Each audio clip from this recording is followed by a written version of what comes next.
Pete, that was an outstanding ad read. Thank you, Zach. Everyone knows you have the best ad reads. I appreciate that. I'm glad I'm good at something.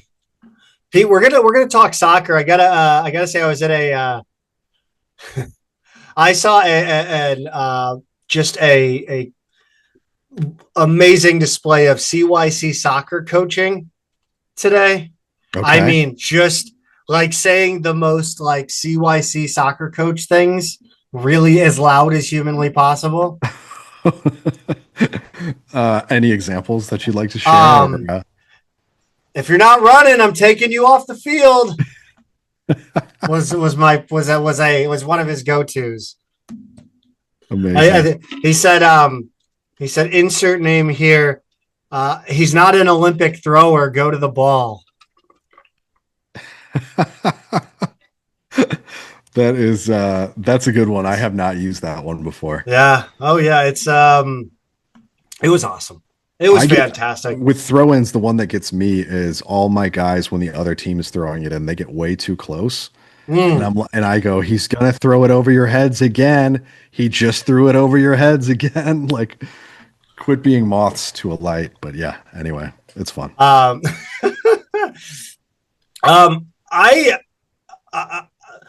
Billiken men's soccer. I stood at Herman Stadium the other night and watched the Billiken men's soccer team beat the shit out of Seattle. And in that moment, I realized that we could like the fact that we have a men's basketball team that's sick, a top 10 men's soccer team, and I think what's going to be a top 25 women's soccer team by the end of the year is pretty crazy.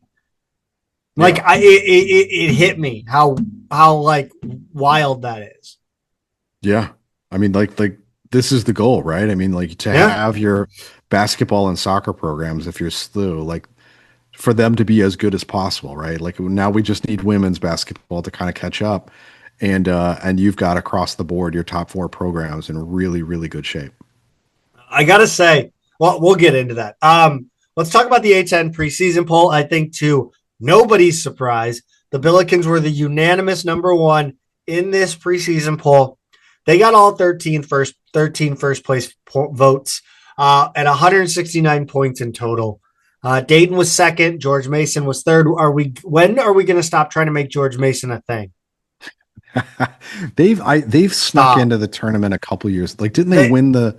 They won the conference tournament. Okay. No, it was their softball was the last time. That was the one. Okay. Yeah, softball and baseball, I believe, both have won it once in the last couple 5 years. And before that, it was men's. Or they had never won a team championship. Okay. In the A10. I know this because I'm a generational Mason hater. You really are, yes. A mater, if you will. Wait, what? No, there's got to be a better way to say that. Cut that out, producers. Yes. Luke Adams, J.C. Cortez, Carlos Leatherman, and Theo Franco, who's apparently dealing with concussion. They were named to the first team in the preseason. The Bills are returning 21 players from last season. Some key transfers have been added, talented freshmen. I mean, I don't think any of this is a surprise to you, Pete. I mean, this is what Kalish has been doing. Yeah, no, this is not a surprise at all. We had way too many players coming back from a team that was in the College Cup last year to not be on anybody's radar.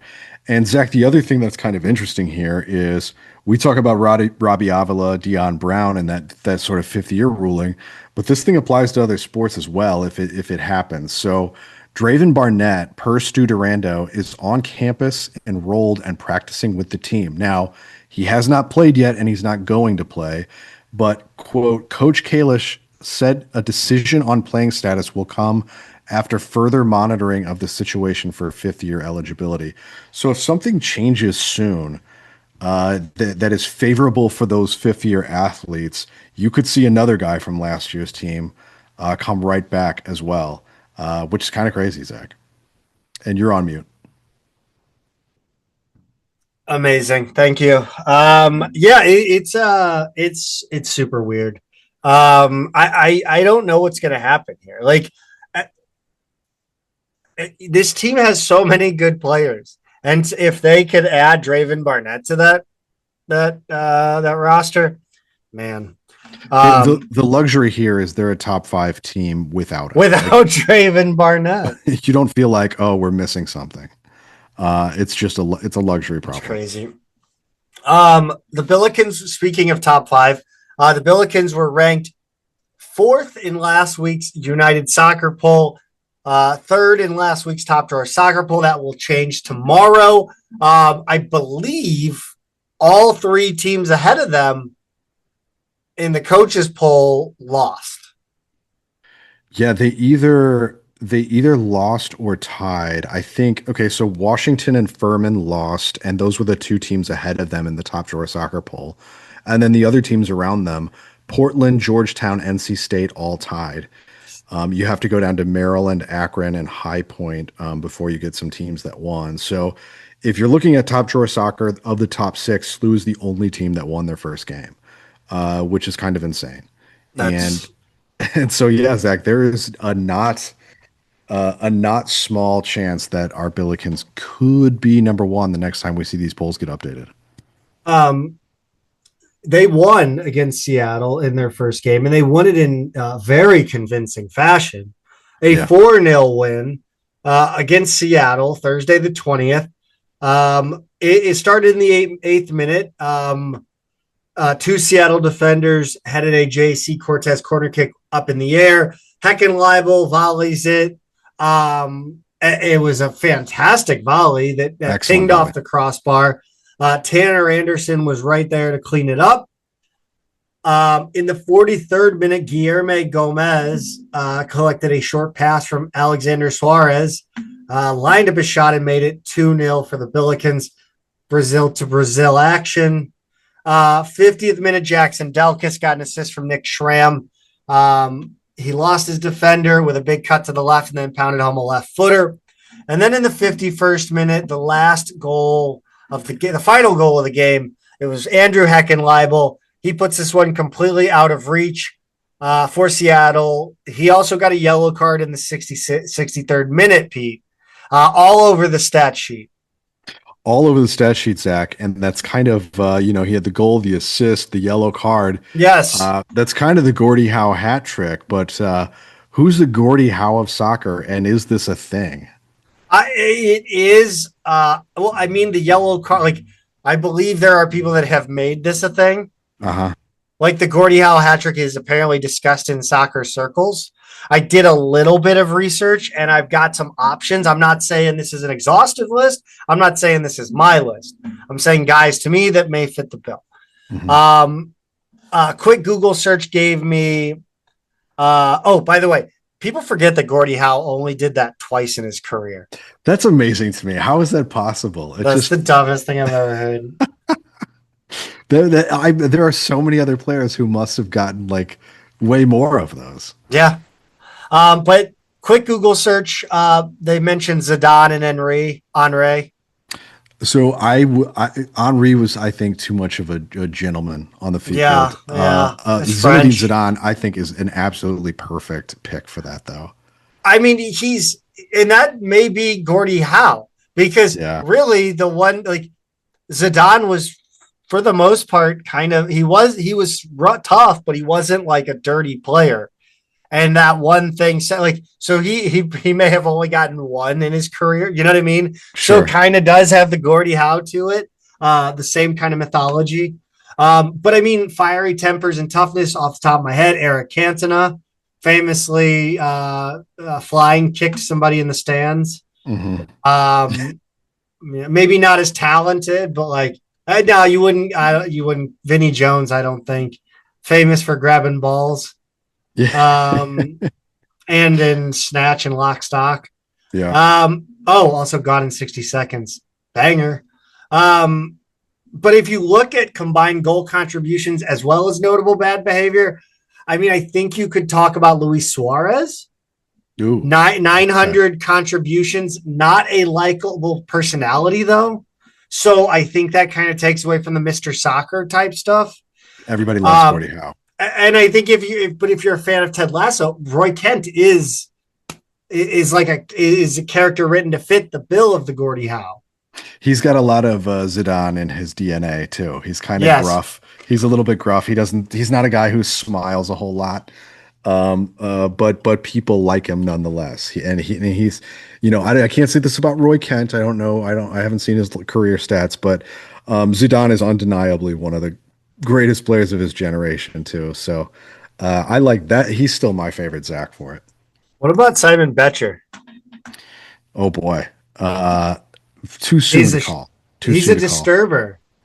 He loves to mix it up. I'm telling you, I was there. It was awesome. Yeah. By the way, there were a couple of City fans sitting behind me that were like, one of the first attacks, they're like, don't pass it to Betcher. And then when Betcher scored, I turned around and stared at them because I'm a petty asshole. We asked last week, is he turning things around? And now we have another data point.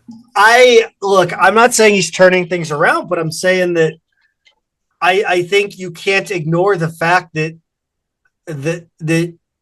two guys have left and now he's got 3 goals. Right. Like I read a great, by the way, go over to Reddit if you are a City fan. The stuff about Edward Leuven. There's a great post that kind of goes into why it made sense to move him and what they're trying to do. And I think that is like the best kind of example I can give for why Betcher is performing well. I don't understand why. Like, I don't understand exactly what makes his skill set the right and like the people around him makes him better. But I mean, I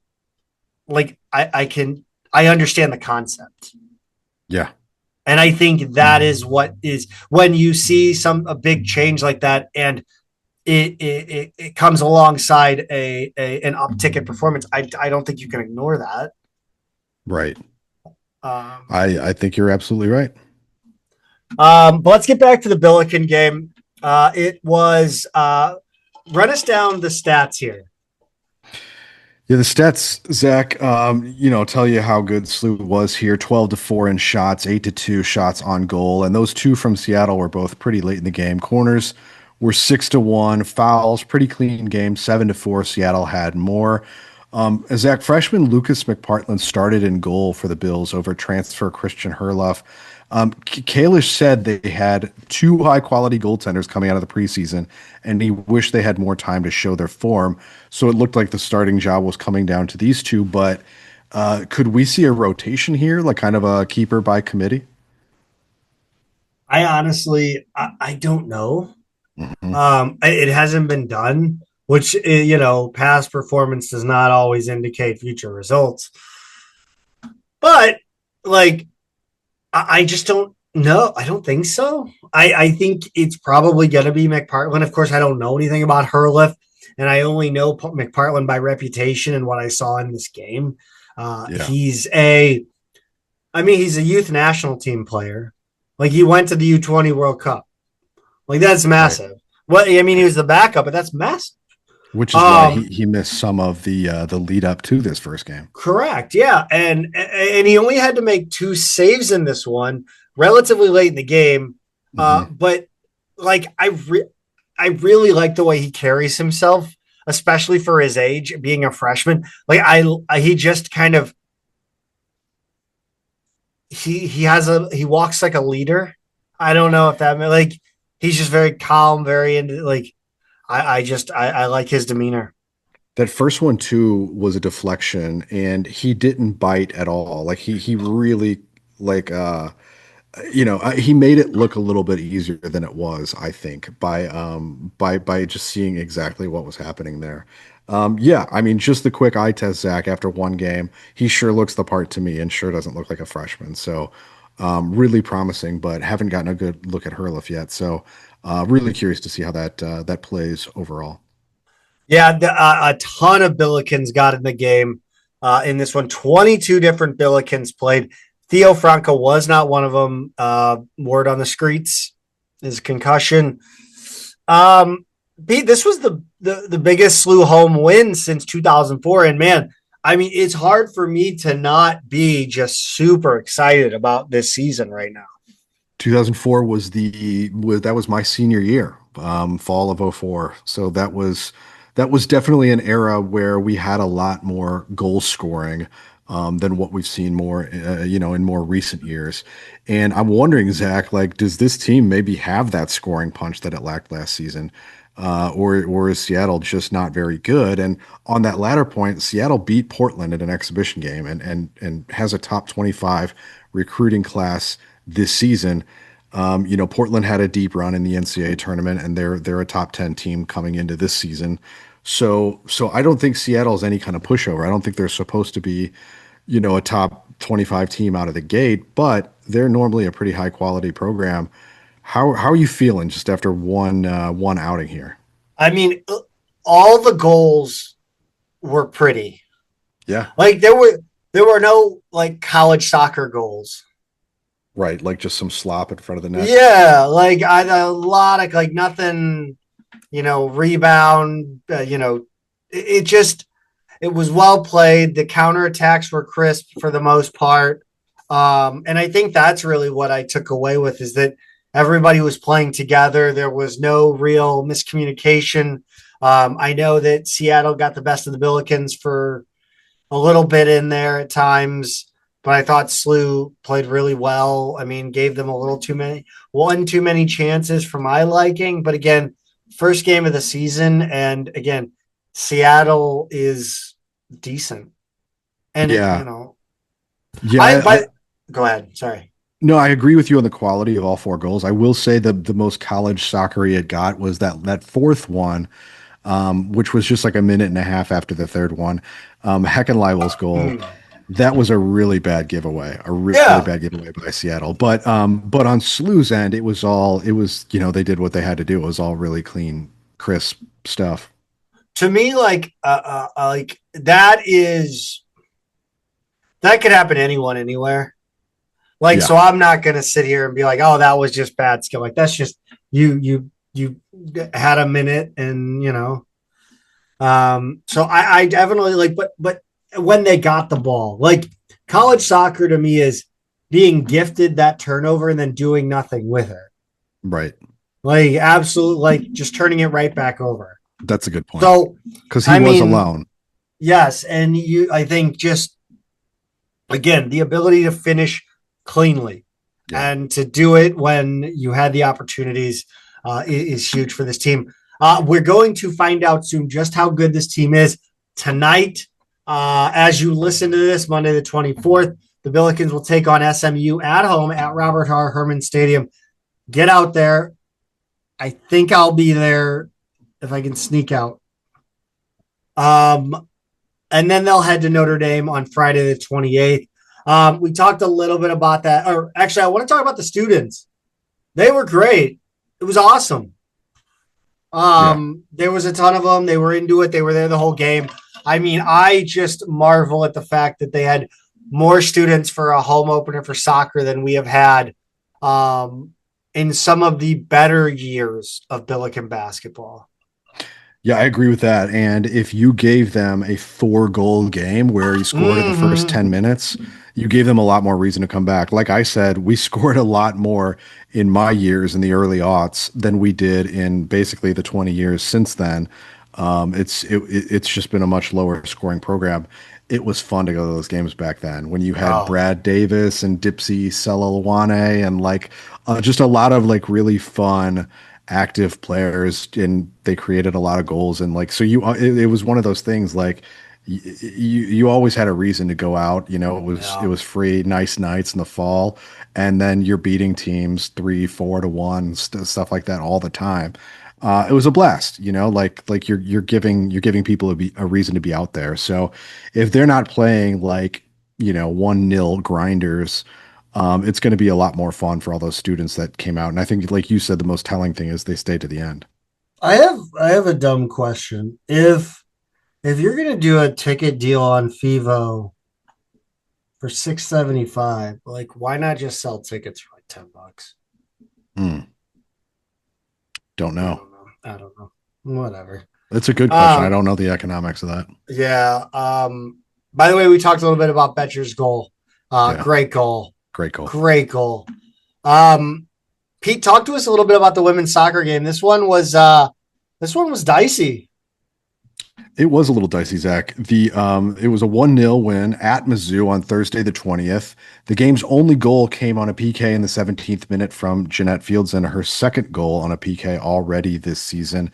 Hope Kim was taken down in the box. It wasn't called initially, but Slew challenged and was successful. Zach, what was your reaction to this play? I was watching on my phone and I thought it was a penalty. Like I was like, yeah, challenge that. Like that's, Yeah. I mean, now I'm not going to sit here and toot my own horn. Like I knew too, whatever. No, like, I mean, it was close. I was surprised it wasn't given. But the review was kind of wild because it seemed like the announcers were hung up on the touching of like getting a touch on the ball. So, I mean, it didn't like, again, you can get the touch on the ball, but again, you prevented Hope Kim from like, the ball didn't go that far from Hope Kim. So you tip the ball away still in front of Hope Kim and then you take her down. So like, in my mind, you're still impeding the player. Right. So their point was if she got the touch on it first, then she had position and therefore wasn't a foul. Which is not even. I do believe you can foul. I don't with getting the touch. Mizzou nearly leveled it in this one and probably should have been awarded a goal, but Mizzou didn't challenge a call, an offsides call, Pete. Yeah, which was surprising, Zach, given that their coach, should be every bit as good as Katie Shields, right? Yeah, she looks exactly like her. Not really. Just dresses like her. Apparently. Dresses like her. Yeah, I got the hat and the ponytail and everything. Oh yeah. That was pretty impressive. Same, like a shirt, like the same type of shirt. Maybe a polo. Yeah. Yeah, that's she showed up on the screen. I was like, oh my God. Okay. But yeah, she late in the match, Mizzou whips in a cross here, Pete, and it found its intended target. It was slotted home past Parker, but the flag goes up on the near side. Yeah, for offside. And I think there was stirring. It seemed like they thought about it. They thought about considering it. Right. They pretended to fake. So late in the game, what's the disadvantage? Like, why don't you? Sorry, this wasn't late in the match. I'm sorry. This was in the first half. Okay, got it. I apologize. I wrote this. This was my inking. It's an inside joke from pre-show. So like that's the thing is she like Katie Shields challenges. Yeah. Gets her challenge. Like they have this offside that ends in a goal and you don't challenge it. I don't get it. But what it illustrated to me is with the 2 challenges per game that I think it's advantageous to be a little more risky with your challenges. I really would love to know, like, Katie, please DM us, somebody on the coach staff's a player. I don't know. Find out what percentage in her head was convinced that was a foul, that she was going to win that challenge. Right. Because I'm curious what her threshold is for calling for the challenge, because to the point, there were only maybe 2 plays in that game. Maybe 2 plays in the game where Mizzou could have even used a challenge. It was even worth using. And I say worth, but like we're also talking about the worth. I mean, like it's the only play that's like there were only so many controversial plays in that game. Right, which is going to be the story in any game. Like Right. how many true opportunities are you going to have to actually challenge a play? So And how therefore, many of how them, high does your confidence interval need to be? like, there's no like penalty box. If you use a challenge and it fails, you're talking about having a goal or not against a team you have not ever been able to beat. Right. I don't think have they beaten us? Once. Yeah, we'll get Oh, into that. yeah, you barely ever beat. Right. I think you challenged that. I just don't know what was going through her head. But yeah, that's my point. I think Katie Shields is right to use her challenges a little more freely. Yeah. Because I think, we talk about how often VAR is used in soccer all over the place, but again, really, like, and again, this is a very small sample size of one game. But again, I would love next game, please. One of our followers is way more committed to like really dissecting shit. Yeah. Tell me how many plays, how many potential reviewable plays, like reasonably reviewable, are in like the next men's game or women's game. I don't know. Yeah. I'm very curious. Emma Parker made 3 saves in this one. She got her first shutout of the season. Her first solo shutout of the Solo season. shutout. She did combine on Her first Hope game. solo Yes, shutout. exactly. shots were SLU 10, Mizzou 4. Shots on goal were 8-3. Corners, SLU had 7 to Mizzou's 2. Fouls were 9-5. That's 3 straight shutouts for the Bills over the Tigers, and SLU improved to 5-1 all time in the series, Zach. So there's your answer. They did win 1 of the 6 meetings, and it's a shame how close this one was, given the shot and corner disparity. Camille Welker and Blakely Hockett played all 90 minutes, anchoring what is looking like a pretty solid backline this season with a very well-defined top 2. But Mizzou, Zach, had a record crowd of 2,324 for the game, which that's kind of unheard of for a Mizzou women's soccer game. Yeah, I will also say on the Mizzou side, they were pretty intent on running through, I believe it was Brianna Buell's. They just gave her the ball and let her attack down the wing. And I will say this as well. It was, who was it that was fantastic defensively? Trying to remember. Was it Score Zangara. Zangara was fantastic. Oh, in the her freshman 60 for SLU. Yeah, Yeah. I great. really liked her. I really liked her in the previous game as well. She was outstanding in Yeah. that defending Buell's. Does not look like a freshman. No, not at all. So that's huge. I mean, to go up against again, SEC, whatever that means in women's soccer. Sure. Doesn't mean as much. I don't think it doesn't mean more, that's for sure. Good job by the official SLU account, by the way. Yeah, it just means they do that every year. That's yearly. Fantastic. Well, yeah, I thought she was instrumental on Hules. Yeah, for sure. Pete, run us down. Sorry, I cut you off.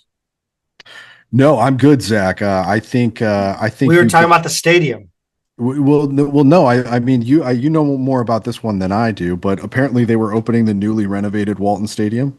Oh yeah, I guess they. Well, if you remember the last time SLU played Mizzou, or actually maybe it was just a Mizzou women's game I turned on. I was bored one day. Their field was dog poo. Like it was bad, and so it was in desperate need of a refresher. It's been renovated. Looks like a new track. But it seems like they went all out marketing the game. It was packed, apparently. Yeah. So I mean, everybody wants to get a glimpse of the Billikens. So Walton Stadium is, yeah, exactly.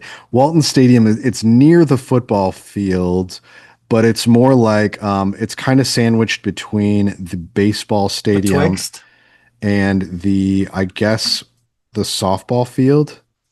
Is this the actual softball field or the practice field? I don't know.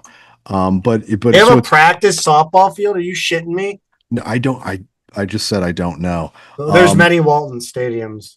Okay, no, this can't be the actual softball stadium. It looks kind of don't be. It's just called University Field. Here's the soccer. Yeah. So Walton Stadium is yeah, it's where the track is, but it's right next to the baseball field. And there's never really been anything special about it, right? It just kind of looks like just your run of the mill high school field, Zach. So if they gave it a pretty nice renovation, that's good news, because that really truly has never been anything the least bit. Yeah, I mean, I guess the track was the feature Yeah, there, and not the soccer field. exactly. Yeah, so it's, oh my God, they have two practice football fields. That's three. Three. And then plus the Divine indoor one. Pavilion. Yeah, Jesus. Yeah, That's the SEC outrageous. right That is, they have a golf course. there. Yeah. Oh yeah. Dude, are you shitting me, Clark? It's a big school, Zach. There's a lot there. Yeah, the actual softball field is on the other side of the football stadium, the other side of the old Hearns Center, over there. So yeah, What is the Hearns Center now? I honestly don't know. That's a good question. There's still a building there. Is that where they do Wrestling and gymnastics? Yeah. Yep. I just hovered over it. And that's what it. Listen to us, by the way, right now. We are truly a SLU specific, with a big state school in the state that we are from. We have no idea what's going on over there. We have none. I live an hour and a half from here. We know every bit of minutia about SLU's. I could walk you down SLU's and we're like, where is the football field? Oh my God. I mean, I gave like 2 campus tours to our podcaster friends. Yeah. And exactly. I've stepped foot on Mizzou's campus one time. Is that true? That's it? Oh, one weekend. One weekend. It was a baseball camp inside so they have the Divine Pavilion. Do they have 2? No, dude, they have 2 indoor football fields. They have Stevens Indoor Facility, and they have Divine Pavilion. I believe I went to a baseball camp at Divine Pavilion. Okay. In the winter, and our hotel room caught on fire. I'm not kidding you. Amazing. That Motel 6 or whatever off the highway there when you first get off the exit. You got to stay in town. It's nicer. Yeah, I'm sure. Anyway, this was this was your Mizzou tour of campus. It's really big. It's huge. Yeah, I could never. Yeah, I could never. No way. Exactly. So another reason for the attendance here is didn't they do like they a tie? So they renovate the stadium, number one. They market the game, but then they also didn't they do something where they incentivize students? I heard something on the they gave them broadcast. higher priority for football tickets or something. Yeah, like that. Yeah. I think that might be the case. Not that like that's a prize. No. I mean, a mid-tier football program in the SEC. Mid-tier, mid to low, maybe generous. Yeah. Though, would you call them a mid-major football program? Oh, I don't think you technically could. They're a mid-major. Like they're mid, but they're a major program. They're a major mid. Yeah. Anyway. Next up, the Bills continue this 4-game road swing at Illinois on Thursday, the 27th, and Indiana on Sunday, the 30th. If I'm not mistaken, Zach, I think Illinois is by far the best of the 4 teams they will face. Indiana is a decent women's team, but not nearly like the men's team. And then Illinois State is always a little bit tricky. As well. So no bad teams in this stretch, but I think Illinois is the one that's like kind of fringe top 25-ish that they really got to look out for.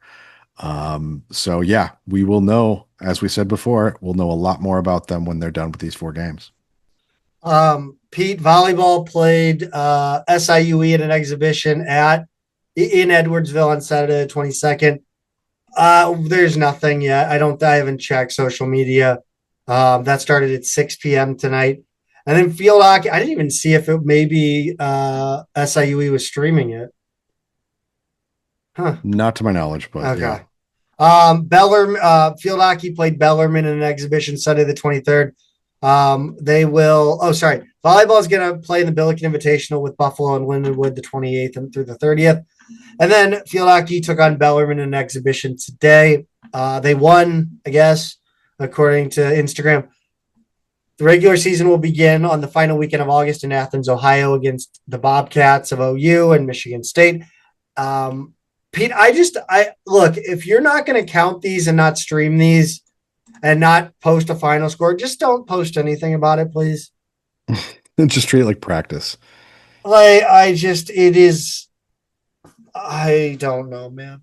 Well, you get me excited, and I'm going to go look for a stream, and it's not going to be streaming, and I'm going to be upset.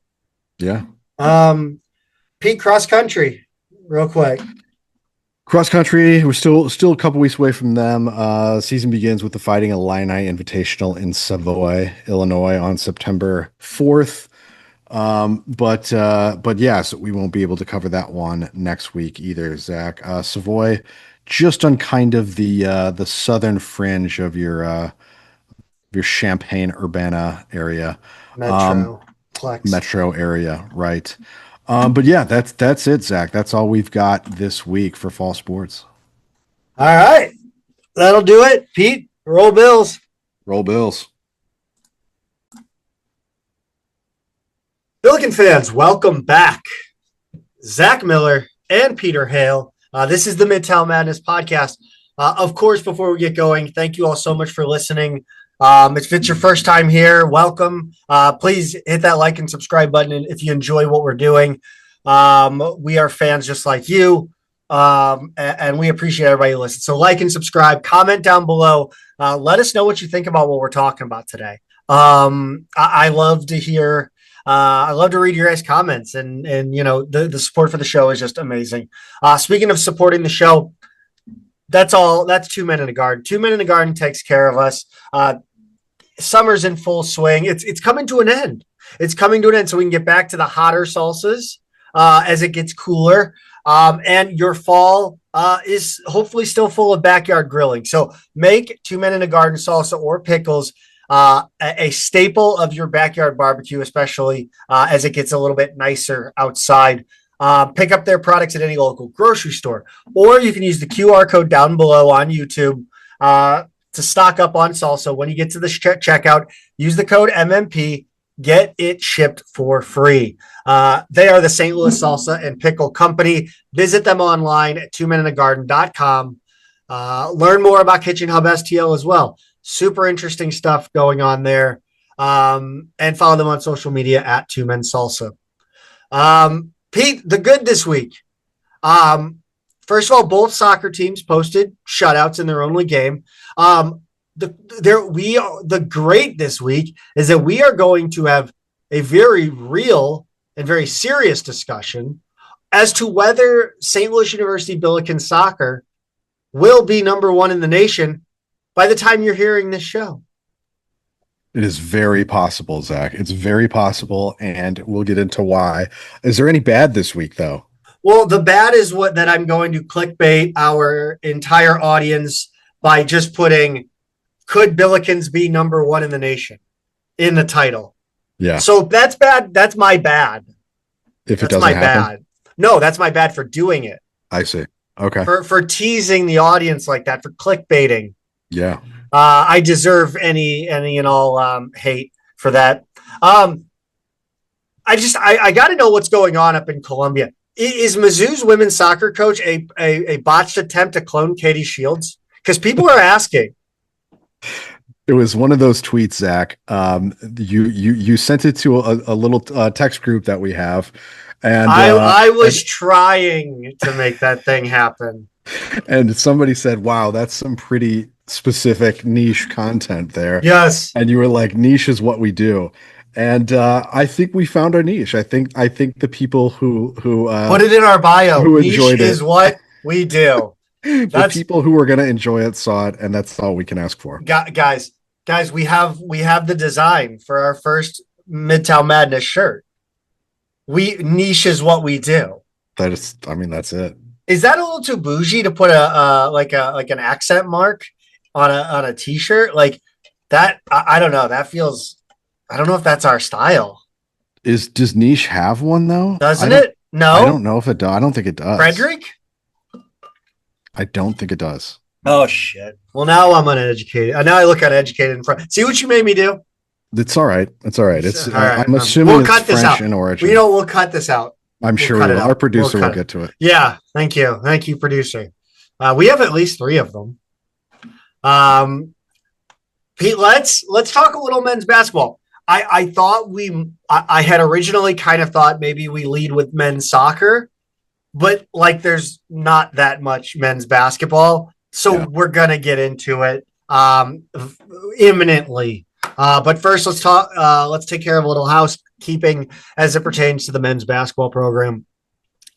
Robbie Avila, Tell me what is going on? Because I have apparently been living under a rock. And like, I know there are pending court cases, but like, there's so many different ones. Yeah. I don't understand. I know that like there's a 5th year one, but there was also a ruling that said they couldn't. So I don't know what's going on. Help me out. Yes, like it's one of those things where I am not the lawyer in my household. I saw what it is like to go to law school, and I don't care how much money is on the other end of it. Like I just like I'm just not interested. When I see legalese, when I see legal documents, that's the least favorite part of my job is when I have to handle legal documents when we're closing a deal. Pete is for crime. I'm just saying, like when I see legal documents, anything, Yes. my eyes just glaze over. It's just boring, man. It's just boring. And so I see like Jay Billis tweeting like these huge blocks of text and stuff like that, and I'm just not interested. I'm more like, give me where we stand right now and what does it mean, right? And with Robbie, it got interesting, Zach, because we had addressed this a week or two ago. And then on Tuesday, Frank Cusimano tweets, Robbie Avila had his hearing today in Philadelphia about potential eligibility for a 5th year. If granted, things could get interesting for the Billikens. Then on Friday, there was a stay granted in favor of the NCAA prohibiting those 5th year players from joining rosters, just as the NCAA had directed in their guidance about the 5-and-5 rule. However, that did not apply to those players who were already named plaintiffs in lawsuits in state courts, which is dozens of guys. It's like 70, 75 players in men's college basketball. So it's kind of the worst of all worlds right now, right? Because you've got some guys who appear to be eligible because they're part of specific state lawsuits, but there's no universal rule to apply to this larger population of players who just ran out of eligibility after playing 4 seasons in 4 years. But Zach, I don't really understand how it can be one or the other, right? It's like these guys decided to fill out this paperwork and file lawsuits in Tennessee or Ohio or a couple other states so they get to play, but no one else does. And those guys are like, well, wait, what a minute. Wait a minute. I didn't know we could do that. You know, like we're thinking about playing overseas, or we're trying to make the league, or maybe thinking about the G League. And so it's a complete mess right now. So I think, Zach, the current ruling, this stay, basically Robbie Avila is in the population of players, and Deion Brown, we should say, they're in the population of players. They're not named plaintiffs in a lawsuit, so they're kind of out for right now. So it would take something else to get them back in. Now, apparently, he has Who's funding all of this? Oh, I have no idea, honestly. But apparently he has another hearing in Chicago next month. There's a lot of quotes, and I don't want to like give too much of what's behind the paywall. In Stu's latest post, which just went up in the last day, Stu Durando, obviously, Stu on Slew. Heard of him. Please subscribe if you don't already.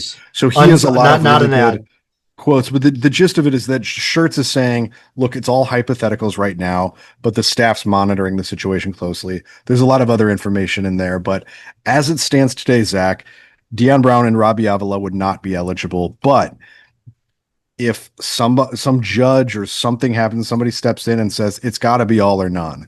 It doesn't matter that these state suits cover certain players. Like it's either all of them or none of them, right? Like that's what makes the most sense to me. I just don't know how we get there, technically speaking, now that it's August 23rd. School has started for the most part. And School. some of these guys, like Robbie Avila, signed an Exhibit 10 contract with the Lakers. So it's like, what is in the past? That was like your eligibility is over, my man. Like that's it. But now, who knows what that means? So that's kind of where we are now, Zach. But if you're Josh Schertz, if you're the staff, how are you handling this right now? How are you handling it with those potential players, and how are you handling it with your existing players? My question, because we are fans and we are irrational, where do you stand on, like, do you want Robbie, but not want Robbie back? Like, I don't want to make it out to be what am I guess I'm making it out to be where in my view, this is a decision as it pertains to the whole. If you wore a professional jersey, you don't get to come back to college. Like, is that where you stand as well? I think broadly speaking, yes. I think from my perspective, the NCAA made a new rule. It didn't apply to this class, so to the few hundred people in college basketball that this applies to, like I'm sorry, it didn't apply to you. And then a lot of them have moved on and done other things. And so like, just to me, like the way I interpret this is like, yeah, I think we should just move on. Now, is that right or fair or whatever? It's like I'm just kind of at the point where I'm a little bit exhausted by all of the roster bloat from like there's COVID bonus years. Like we're gonna play Cam Fletcher again this year. Cameron Fletcher from Vashon, like think of how long ago it That's was that outrageous. offered that guy. I mean, like Travis Ford was like a new Did coach Jim Cruz when we offer offered him? Jim Cruz very well may have. I mean, it's a long time, and I get like the guy blew out his knee multiple times and had the COVID bonus and all that kind of stuff. But it's like at some point, Is he the last? Is he the? he must be. Like these guys have to work their way out of the system, Yeah. and I'm just like we've got a new rule. It's like let's come up with a framework. This is what the rules are. This is what the laws are. Sorry, I keep hitting There's my a mic microphone. It's in there, a new Pete. spot. I know it's I'm Is that a new one? it's not a new mic, but it's on a new thing because I'm like at a Ah, different table in a different spot because our house is being renovated. So my point is like I just want to know what are the rules and let's yes. run with it. It's like what's the difference between good science fiction and bad science fiction or good fantasy and bad fantasy, right? It's like there's a well-defined world with well-defined rules and build from that. And if you violate those rules, now it's crappy, right? Like now it doesn't make any sense. It loses my interest. It's not as fun to follow along with. But if you have a really tight, structured, good, well-written world, I can get on board with that. And that's how kind of where I am with college sports right now. Is like I don't even know who or what I'm supposed to be rooting for. Like give me what I used to understand. It doesn't have to be the exact same rules as before. Obviously those were bound to collapse, but like give me something I can just latch onto. This is what it is, and let's move forward, right? Like figure it out. Figure it out. Yeah, that was a fabulous crash out. I no, that's yeah. What are you comparing college basketball to Star Wars? I Was that kind what of that am. was? I don't know if Star Wars is the best example. I mean, they're this is pretty loose with some stuff in there, but Mm, you know what I mean? It's like the thing that grabs your interest as a fan is like I understand what this is, and yes. like I don't know. I tweeted out or posted somewhere the other day. It's like stays, injunctions, lawsuits. Like this is why we watch, right? Like this is what we want. I think I fear that professional sports is learning the lesson that the sport of wrestling learned when cavemen walked the earth. That fixing the match to be entertaining is the way to go. You're just flat out advocating for I'm throw the not. rule book out and No, let's make I'm something not. entertaining. That's what's happening. Like Yeah. it's a like they have realized that the entertainment is the product. Like you look at all the, there are the owners in sports that are in it to make money. That's like owning a sports team was never meant to make. It was like they're you don't like I there was like you don't have to win anymore in pro sports to make money, and that's a problem. Like sports ownership should be for people that are invested in the outcomes. Like George, give me like as much as George, like give me Steinbrenner, give me Mark Cuban. This sounds like I want more of those guys. There was just an episode of The Daily the other day where they had Pablo Torre. Yes, yeah, I listened to it, and I'm regurgitating Pablo Torre because I'm a plagiarizer, Pete. Well, we've all known this. Well, what you want is you did not appreciate my callback. You want the owner's interests to align with the fans' interests, right? And it feels too much today like that's not happening as much. Like is the issue? No, I think all leagues should go pro rel, promotion relegation. Completely agree. Let's do it. Let's induce some. You don't win, you don't make money, homeboy. That's right. But yeah, Zach. I mean, like I want to get back to this fundamental question. Like let's throw all the legalities and where we stand with that stuff aside for a moment, and just like you're now as a member of the SLU basketball staff. What are you willing to do right now if all of a sudden you can have your guy back? I don't know. Like, and I don't think that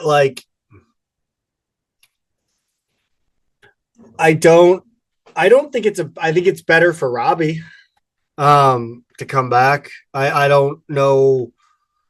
I think I'm kind of bearish on his pro prospects. So I mean, I know he can go overseas and make a killing, go to Mexico, make a killing. But again,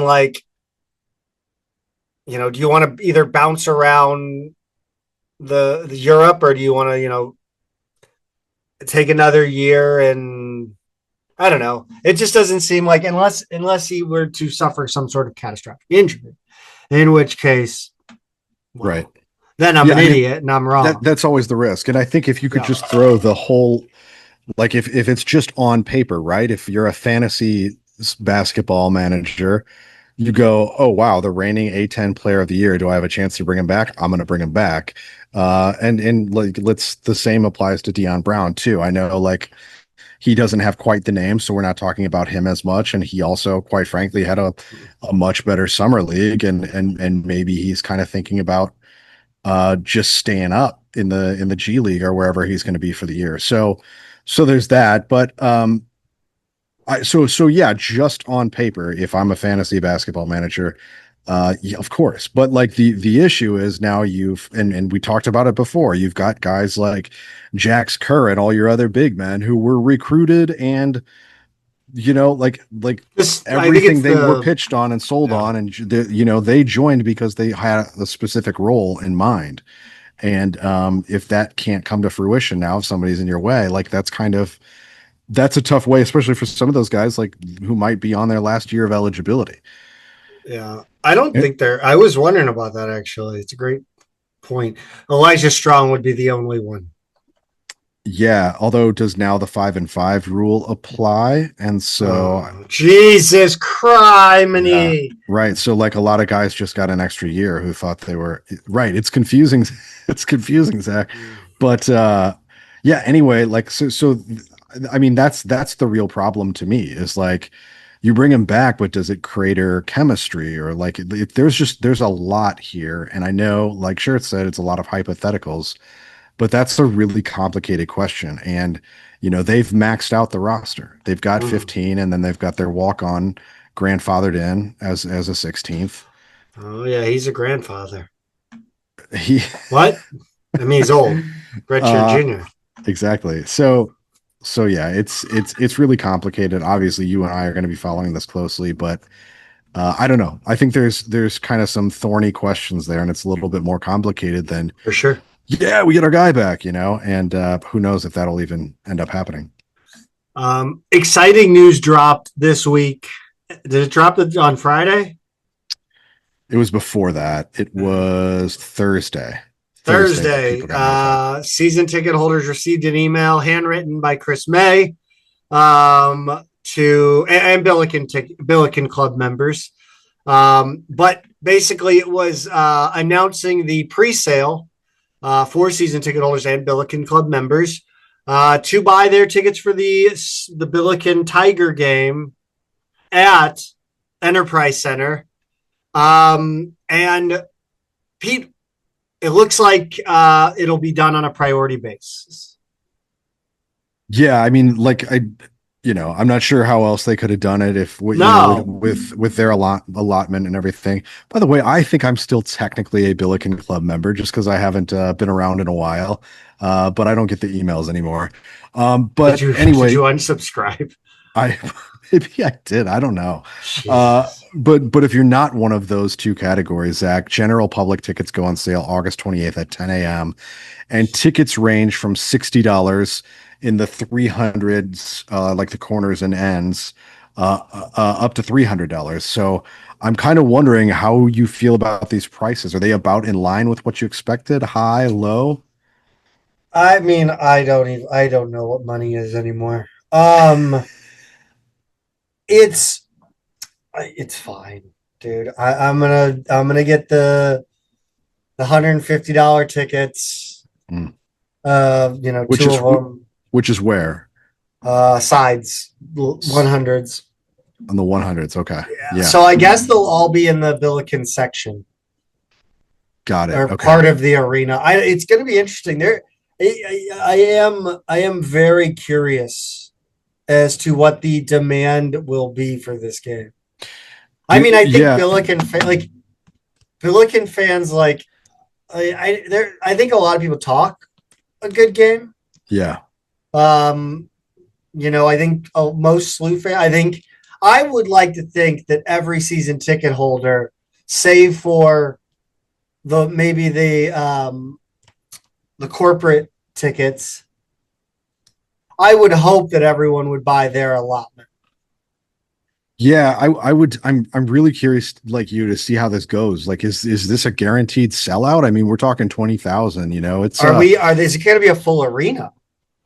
Yeah, I mean, this is. Oh, it is. They're selling 300s. Oh yeah, they're selling everything. But my question is whether they do sell out. Whether they do sell everything. I mean, there's definitely like college basketball has definitely hit a point where. I don't want to say it's completely a niche sport. Like, it's still a major sport, but it's definitely like, I don't know. Most college basketball games are not going to sell 20,000 seats. I mean, that's really rare. I assume that Illinois and Mizzou sell out Enterprise. Yeah, I think they do, or they at least come very close every year if they don't. I mean, every time I watch it feels very full. But I don't know. I mean, I'm going to be there when the general public seats go on sale. I'm going to get mine. It's what I guess that's only 5 days away as we record, and less for people who have season tickets.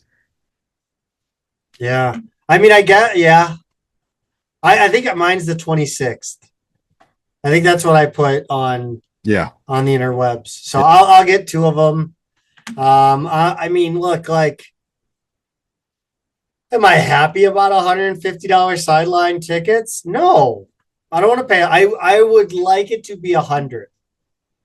100. Yeah.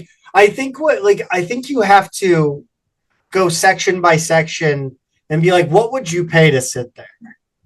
Yeah, that's a good point. When I saw 60 to 300, I was kind of like, whoa, that's a little. Where is 300? I think 300 is like very.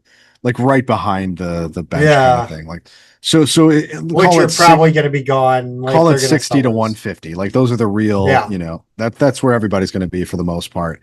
But 60 just to get in the door is definitely on the high side, especially because I plan on bringing my kids here, and that 240 before fees and all that crap. That's an expensive night. Are you going to go? You're going to do 300s. Yeah, I mean, if I'm taking four of us, I'm not, See, I think you and I are a little bit like I think our proximity uh like feeds into what we're like you when you bought tickets to come to the game, like what was it the last time you were in?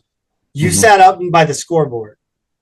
Like I think the Yeah, fact that like you live in Cincinnati, you're like far enough away from the team that it's easier for you to kind of stay. Like I am here. Like my tickets are down there. Like yeah. I'll be frustrated to not sit at least. The It's same. also, if it's just me, if I'm just buying one Yeah, seat, what I'm willing to do is a little bit different than if it's, I mean, I say that and normally I buy a $15 ticket to get in the door at Dayton Arena. But yeah, man, I don't know. Like two of those are going to be for kids who don't live and die with every possession. no, And you then, just really screwed that up. if $600 would be that, I don't know. I don't know. Maybe Six hundred dollars is we'll see six how I'm hundred feeling on dollars Friday. is a $600 is an NCAA tournament game. It's also that's Like also like or oh yeah, that's like a Sweet 16 game, Elite Eight right, game. right. And I mean this game is special. Yeah, I was at the last game right there, basically on the bench, when we played Mizzou all those years ago, not a big but deal. not a big deal. But I just, it's a big ask. And the other factor is this is on Friday night, not Saturday. And so we're Oh going to be rushing in from Cincinnati. Like they have school that day. So to like go to a full day of school, drive no, five you're and a half not hours, seriously, drive 5.5 hours running and to the then go to a arena. basketball game. It's like, I don't know if there's too many things that can go wrong. And I don't want to be like left holding the bag with like three extra tickets that were $450. So I have a lot of reasons for being a little more conservative with my approach to these tickets. That would be unfortunate. No tip off time yet though. So No, like, oh, what is a Friday? So like, are you gonna come on? At some point, you're gonna decide that they're not going to school, or you're pulling them a half day. the problem is, Zach, they have two parents, and we might have different opinions on You're both basketball fans. what's worth Like this missing. is ridiculous. Yeah, but her arena Get is get 10 her get minutes her from our on the house. show. Come on, go get her. Let's go. Come on. Oh, she would never. Um, That would ruin her career. but yeah, exactly. Her arena is 10 minutes from our house, and mine is 360 miles away. Did you explain that you are willing to make that sacrifice for her? Like that's a sacrifice you made long ago, and you're still paying into that policy. You can only Like, play that card so many times. well, Mizzou slew at Scottrade for the first time in 20 years.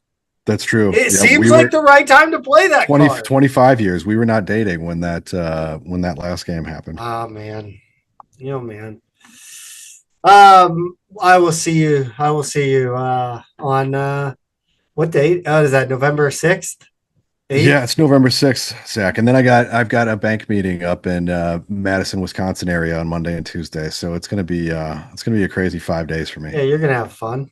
Hmm. I'm sure when you head on down, you will stop by your favorite local grocer and pick up some two men in a garden. I will, Zach, and we're talking a lot about like anniversaries and big dates and everything. And it occurred to me that this year is their 20th anniversary because Two Men in a Garden started in 2006 when when our buddy Joel decided to merge his backyard garden with his friends, and they sold their first jar of salsa to a local store in the summer of 2010. But the roots of the company, 20 years old this year, Zach, and you will see the results of this fruitful joining of gardens if you head over to twomeningarden.com. And they've got all kinds of salsa. They've got all kinds of pickles for you. They've got some other really fun products, and then they've got their Kitchen Hub line. Now they've got some swag on there as well. $9.99 nationwide shipping for any order, but put in our code MMP and you'll get free shipping. And you won't be sorry you did. Celebrate their 20th anniversary with a nice box for yourself, your family, your friends at twomeninagarden.com. Don't forget to use code MMP for free shipping. MMP.